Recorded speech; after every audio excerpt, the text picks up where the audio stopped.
રાધનપુર ખાતે આવેલા દૂધ શીત કેન્દ્ર ખાતે બનાસ ડેરીના ચેરમેન અને ગુજરાત વિધાનસભાના અધ્યક્ષ શંકરભાઈ ચૌધરીના અધ્યક્ષસ્થાને દૂધ દિન અને મહિલા જાગૃતિ કાર્યક્રમ યોજાયો. પાટણ જિલ્લાના રાધનપુર ખાતે બનાસ ડેરીના ચેરમેન અને ગુજરાત વિધાનસભાના અધ્યક્ષ શંકરભાઈ ચૌધરીની ઉપસ્થિતિમાં દૂધ ઉત્પાદન મહિલા મંડળનું સંમેલન યોજાયું હતું અને દૂધ દિન મહિલા જાગૃતિ કાર્યક્રમ યોજાયો હતો.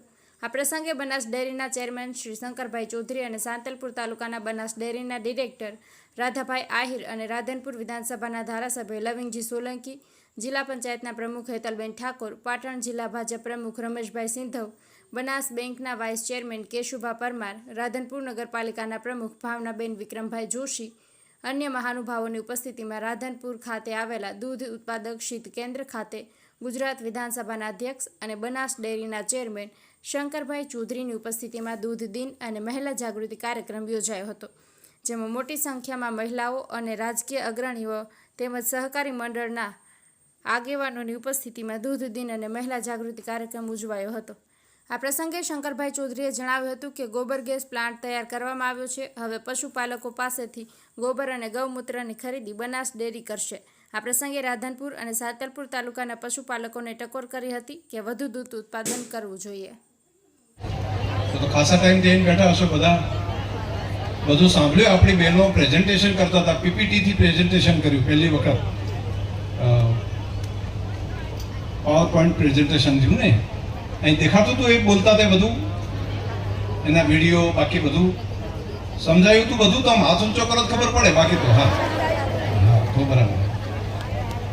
પહેલા તો આ પ્રેઝન્ટેશન રજૂ કરવા માટે અને અહીંયા સ્પીચ આપવા માટે આપણા બધી દીકરીઓને હું હૃદયથી એકવાર અભિનંદન આપું છું અને એમના માટે એક વખત બધા તાલી પાડો, બધા અભિનંદન. કેમ કે આ માત્ર દીકરીઓ બોલતા હતા એટલું નહીં, અહીંયા આગળ વાત કરીએ તમારા બધા વતી બોલતા હતા. દરેકનું કોન્ફિડન્સ ઊભો થાય, દરેકનો આત્મવિશ્વાસ વધે, એવું કામ આ દીકરીઓએ કર્યું. એમના માટે અભિનંદન. બધાને હું નથી સાંભળી શક્યો, પરંતુ એનું રેકોર્ડિંગ થયું છે, એ બધાનું હું જોઈ લઈશ એક વખત ગાડીમાં બેસીને પણ, એટલે બધાને જોવાનું પણ મને મળશે બધાને. એક આપણે એમડી શ્રીએ વાત કરી, ઘણી બધી ચર્ચા કરી, આપણા લવિંગજી ભાઈએ પણ વાત કરી, અને આજે આપણે સદભાગ્ય છે કે આપણા કાર્યક્રમમાં જિલ્લાના પ્રમુખ માન્ય રમેશભાઈ સિંધવ એ પણ બધાની વચ્ચે આવ્યા છે. રમેશભાઈ આ બાજુ આવો, બધા ઓળખે તો ખરી. આમ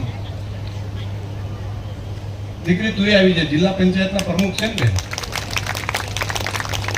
રમેશભાઈ સિંધવ છે, જિલ્લાના પ્રમુખ છે, એ પણ અહીંયા આજે ઉપસ્થિત છે. લવિંગજીને તો તમે બધા આવો. લવિંગજી એકવાર તાલીઓ ભલામણા પડાવો.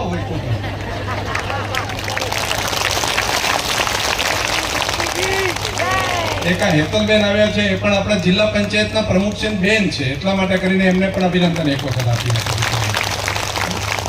વાહ, હવે તમે શાંતિથી.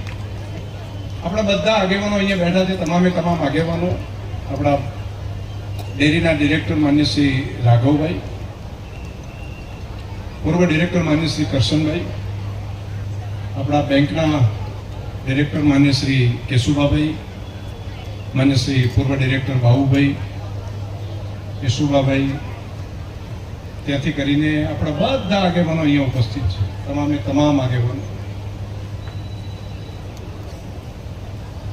તાલુકા પંચાયત, જિલ્લા પંચાયત, સહકાર, સંઘ, માર્કેટ, એના બંને તાલુકાના બધા આગેવાનો છે.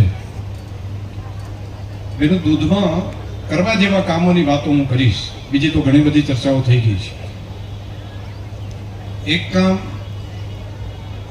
સારી પાડી હોય, સારી રેડલી હોય, તો આપણે શું કરે છે મોટા ભાગે કે લાખ રૂપિયા હાલે છે તો ભેંસને વેચી દે, આવું કરે છે ને. આમાંથી કોને કોને સારી કિંમત આવી હોય ને ભેંસને વેચી દીધી હોય, એવું કોણ કોણ અંદર હાથ ઊંચો કરાવશો? નહીં કરે કોઈ હાથ ઊંચો. બસ હવે બરાબર છે. તો હિંમતવાળા બહેનો મળી ગયા. તો એ ભેંસોનું શું થાય ખબર છે? આપણે તે ભેંસો પહેલા 40 વર્ષ પહેલા, 50 વર્ષ પહેલા ખૂબ દૂધ આપતી, 10 લીટર ટંકે દૂધ આપતી, 12 લીટર દૂધ આપતી. આપણી ગાયો પણ સારું દૂધ આપતી, 10 લીટર ટંકે દૂધ આપતી. આપણી કાંકરેજી ગાય હતી. પણ આપણે ત્યાં સારી ભેંસ જો હોય તો મુંબઈથી પેલા વેપારીઓ આવે, તબેલાવાળા, અને ગામડે ગામડે ફરે, અને ફરીને પછી એમ કે તમારી ભેંસના તો 1.25 લાખ રૂપિયા આપો. એટલે આપણને એમ લાગે કે હેડો એક પર્સન્ટ પતી જશે. એટલે ગેસને આપણે ત્યાં આપી. આવું ઘણા ગામોમાં થયું, આખા બનાસકાંઠા જિલ્લામાં થયું. એને કારણે એથી ભેંસો જઈ બધી સારી સારી તપેલામાં મુંબઈ, એટલે સારી સારી બ્રીડ મુંબઈ જઈ અને મુંબઈ એક જ સિઝન દોયું અને બીજા સિઝનમાં એ લોકોએ કતલખાનામાં આપી દે, સ્લોટર હાઉસમાં આપી દે. સારામાં સારી ભેંસો આપણી જે હતી એ સ્લોટર હાઉસમાં જતી રહી, કતલખાને જતી રહી. એટલે છેલ્લા 100 એકાની અંદર 100 એકામાં આપણી ઘણી બધી સારી બ્રીડ એ આપણી ધરતીની મુંબઈ જઈ અને સ્લોટર હાઉસમાં કપાઈ ગઈ. એટલે અહીંયા આગળ આપણે સારી જે ભેંસો હતી બધી વેચી દીધી. પછી ધીમે ધીમે જે ઓછું દૂધ આપવા વાળી હતી એ ગાયો અને ભેંસો આપણે ત્યાં રહી. એટલે આપણે ત્યાં બહુ મોટી આ સમસ્યા ઊભી થઈ. એટલે હવે આપણે ત્યાં દૂધ કેટલું આપે કે 4 લીટર 5 લીટર 7 લીટર આવું દૂધ આપે. હવે 10-15 લીટર દૂધ આપતી ગાય ને ભેંસ આપણે તૈયાર કરવી હોય તો હવે ખૂબ મહેનત કરવી પડશે અને એના માટે ટેકનોલોજીનો ઉપયોગ કરીને આપણે કામ કરવું પડે. મારે ત્યાં જે ભેંસો છે બોરુડા, એમાં એક ભેંસ છે લગભગ 22 લીટર ઉપરનું દૂધ આપે છે રોજનું, એટલે 2 ટાઈમનું થઈ ગયું. બીજી છે એ લગભગ 18 લીટર જેટલું આપે છે. બીજું છે એ લગભગ 19 લીટર આજુબાજુ આપે છે. એમ કરીને લગભગ 15 જેટલી ભેંસો તૈયાર કરી છે. એટલે મેં જાતે કર્યા પછી હું તમને કહું છું, મેં વિચાર તો કર્યો બધાને શીખવાડ આપું, પણ હું નહીં કરું તો મને ખબર નહીં પડે. એટલે મેં પોતે આ કામ હાથ ઉપર લીધું. ગાયો પણ 8-10 લીટર ટંકે આપતી ગાયો પણ ત્યાં આગળ આપણે મારે ત્યાં છે. ગીર ગાય પણ છે, કાંકરેજ ગાય પણ છે. એ પછી મને લાગ્યું કે વધારે પશુપાલકોને જો સારી ગાયને ભેંસ આપવી હોય તો બહુ મોટા પ્રમાણમાં કામ કરવું પડે. એટલે હમણાં અમે બ્રાઝિલ ગયા હતા છેલ્લા 2 અઠવાડિયા પહેલા, અને ત્યાં જઈને બ્રાઝિલના લોકોએ આપણે ત્યાંથી સારી ગાયોને લઈને સમુદ્રના માર્ગે આગબોટમાં બેસાડીને 3 મહિના દરિયામાં રાખી, આખો આફ્રિકા ખંડ ફેરવીને એ લોકો 3 મહિના દરિયાની અંદર રાખીને સારી સારી ગાયો હતી અને બ્રાઝિલ લઈ ગયા. આજથી 70 વર્ષ પહેલા આપણા બનાસકાંઠામાંથી, આપણા સાંતલપુરમાંથી. બનાસકાંઠો એટલે તમારે શું સમજવાનું, બનાસના કિનારે આવેલો પ્રદેશ. અને બનાસકાંઠા એટલે આપણે અહીંથી આ બનાસથી કરીને ઉત્તરનો જે વિસ્તાર છે બધો બનાસકાંઠા. ભલે જિલ્લા તરીકે આપણે અલગ હોઈએ પરંતુ એનું નામ બનાસની ધરતી ઉપર આપણે છીએ. અને બનાસની સંસ્કૃતિ એટલે શું, સાથે મળીને પ્રગતિ માટે, ફરી કહું છું, પ્રગતિ માટે સાથે મળીને ચાલવા વાળા લોકો એટલે બનાસ. એટલે આ બનાસની સંસ્કૃતિ, સાથે મળીને પ્રગતિ માટે ચાલવા વાળા લોકો એટલે આ બનાસ. આ આપણી સંસ્કૃતિ છે. કલ્ચર એટલે આપણું આ છે, સાથે મળીને પ્રગતિ માટે ચાલવાનું. પ્રગતિ માટે નહીં, એકલા નહીં ચાલવાનું, બધાને સાથે મળીને દરેકની પ્રગતિ થાય એનો વિચાર કરવો એટલે બનાસ. અને એ બનાસની આપણી આ સંસ્કૃતિ છે. તો બનાસમાંથી આપણે ત્યાંથી એ લોકો બ્રાઝિલ લઈ ગયા અને બ્રાઝિલ લઈ ગઈને એનું અપગ્રેડેશન કર્યું, એની જીનોમિક વેલ્યુ નીકાળી અને હવે તો ક્લોનિંગ દ્વારા, એમ્બ્રિયો ટ્રાન્સપ્લાન્ટ ટેકનોલોજી દ્વારા એકમાંથી 100 બચ્ચા તૈયાર કરે છે એક ગાયમાંથી. એ ટેકનોલોજી એમની પાસે હતી એટલે માસ પ્રમાણમાં સારી સારી ગાયો તૈયાર કરી. ભેંસોમાં જો આખા વર્લ્ડમાં કોઈ આ પ્રમાણેનું એમ્બ્રિયો ટ્રાન્સપ્લાન્ટ ટેકનોલોજીથી કામ નથી કર્યું. અને આમાં આપણે 111 જેટલી ગાયોનો જન્મ બનાસની ધરતી ઉપર આ એમ્બ્રિયો ટ્રાન્સપ્લાન્ટ ટેકનોલોજીથી કરી દીધો છે. અને એ આમાંથી 1-2 તો અત્યારે દૂધમાં પણ આવી ગઈ છે. તો આ કામ આપણે 2-3 વર્ષથી જે કરતા હતા એનું સારું પરિણામ મળ્યું છે. હવે એને માસ સ્કેલ ઉપર કામ કરવું છે. મારી એક રાધનપુર સાતલપુરને ફરિયાદ છે, કરીએ કોણ ઘરનો છું એટલે ફરિયાદ તો હું આખા જિલ્લામાં જઉં છું, બધે ફરું છું, પણ આપણે ત્યાં દૂધનો ધંધો ઓછો કરે છે બધા. અને ભાઈઓ તો પાછા એમ જ માને છે એ તો બહેનો કરશે ને આપણે બધા ઉજળા લુગડા પહેરીને ફરવાનું. અને એમ કહીએ કે આ બહેનો તાળીઓ પાડી બરાબર છે બેન, આજુ આ વાત બરાબર છે. તો આપણે ત્યાં આખા તાલુકાનું દૂધ કેટલું છે ખબર છે? આખા તાલુકાનું એક ગામ જેટલું દૂધ છે. હું ધાનેરા તાલુકાનું ધાખા ગામ છે, એનું જેટલું દૂધ છે ને એટલું આખું હાતલપુરનું. 2 ગામ થાય ભેગા એટલે આખું હાતલપુર તાલુકો આવી જાય. સમજ્યા તમે? આ 2 ગામનું આટલું દૂધ છે. તો એ કઈ રીતે કરીએ કે આટલું બધું, એ કઈ રીતે આટલા બધા પૈસા કમાઈએ કે? તો એમના પુરુષ અને સ્ત્રી બધાએ ભેગા થઈને આ કામને હાથ ઉપર લીધું. અને માત્ર આપણે ત્યાં શું કર્યું છે, એક માણસ વધારાનો રાખવો પડે ને તો પણ આપણે રાખતા નથી. એમ કે તો પોડલા ઉપાડશે, એ તો કામ કરશે નહીં. આપણે પદ્ધતિસર 100 ગાયો રાખે છે, 100 ભેંસો રાખે છે. બહારથી ઉત્તર પ્રદેશથી માણસો લાવે છે ઉત્તર પ્રદેશથી માણસો લઈને કામ કરે છે અને આપણી બહેનો કોમ્પ્યુટર ઉપર બેસીને એનું પ્લાનિંગ બનાવે છે કે એને ફીડ કેટલું આપવું, એના દૂધનો હિસાબ રાખે, એનું દૂધ સમયસર દોવરાય. એ કામ આપણે ત્યાં થઈ રહ્યું છે. આપણી બનાસની બહેનો કામ કરે છે અને કેટલા રૂપિયા કમાય છે ખબર છે? કેટલાય બહેનો એવા છે કે 1-1 કરોડ રૂપિયા એક વર્ષમાં દૂધમાંથી આવક લે છે. 1-1 કરોડ. એક બહેને તો આ વખતે આ ઉમાભાઈ આવ્યા છે ને, અહીં હતા, અહીંયા ઊભા છે, એમના ગામનું પણ ઘણું બધું દૂધ હશે. ઉમાભાઈ છે? ઉમાભાઈ, તમારા ગામનું દૂધ કેટલું? 65,000 લીટર દૂધ એક ગામનું એક દાડાનું છે.